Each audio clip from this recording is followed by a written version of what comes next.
Hello दोस्तों, नमस्ते, राधे राधे। मैं आपकी साधना दुबे अपने यूट्यूब चैनल पे आप सभी स्वागत करती हूँ। दोस्तों, आज मैं लेके आई हूँ एक बेटी का दर्द।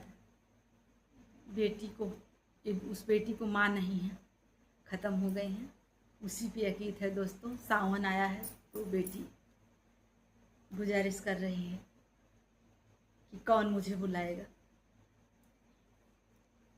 ससुरे में रोई बिना माई के बिटियवा के हो, हम ही बोलई है ना। ससुरे में रोई बिना माई के बिटियवा के हो, हम ही बोलई है ना।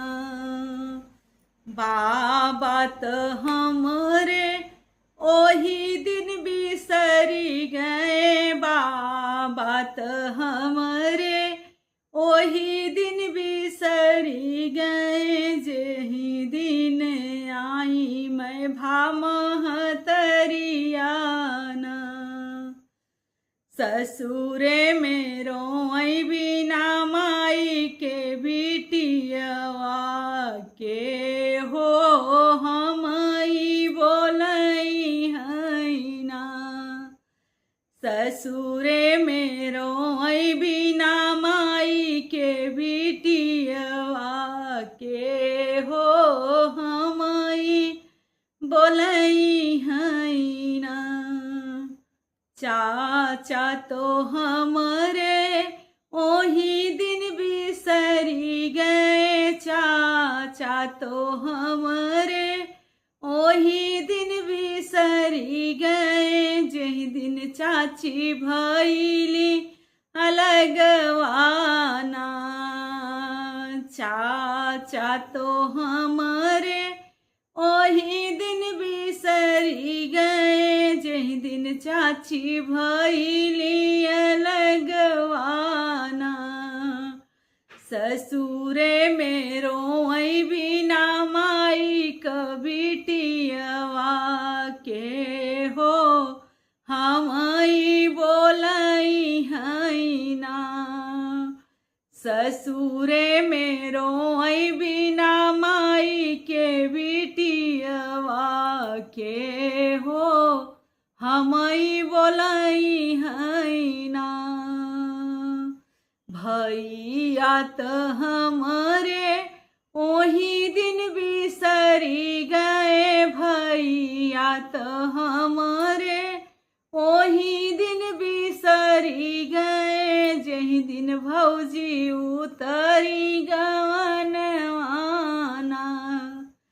अरे जेही दिन भौजी उतरी गवनवाना। ससुरे में रोई बिना माई क बिटियवा के हो, हम ही बोलई है ना। ससुरे में रोई बिना माई के बिटियवा के हो, हम ही बोलई है ना। डोलिया जे लेके चले बीरन भैया, बहिनी के चले निदेशवाना। अरे बहिनी के चले अपने देशवाना। गोड़वा पकड़ी के रोई बहिनिया, गोड़वा पकड़ी के रोई ओ बहिनिया के हो, हम ही बोलई है ना। के हो, हम ही बोलई है ना।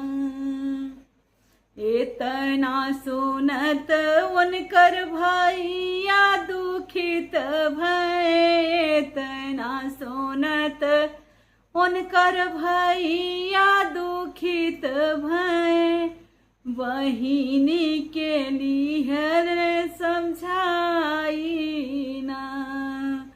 बहिनी के सीना से लगाए ना।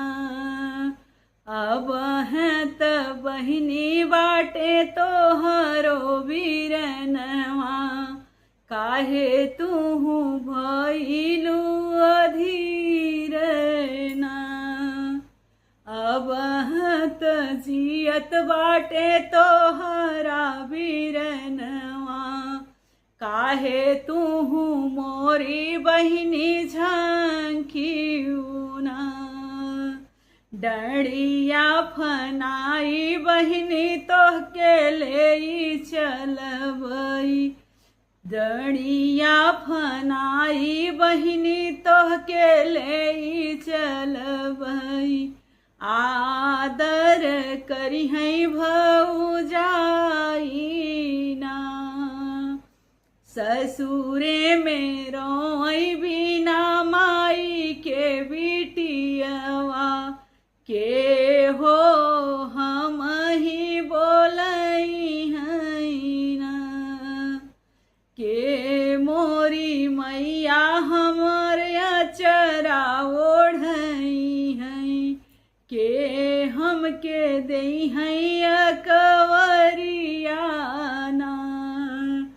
ससुरे में रोई बिना माई के बिटियवा, के हो हम ही बोलई हैं ना। तो दोस्तों, बहुत ही दर्द भरा, जिस बेटी की माँ नहीं रहे थे उसके दिल से आप पूछिए उस पर क्या बीतती है। भगवान करे सबकी माँ हो। फिर मिलते हूँ ऐसे ही तो के साथ, तब तक के लिए हर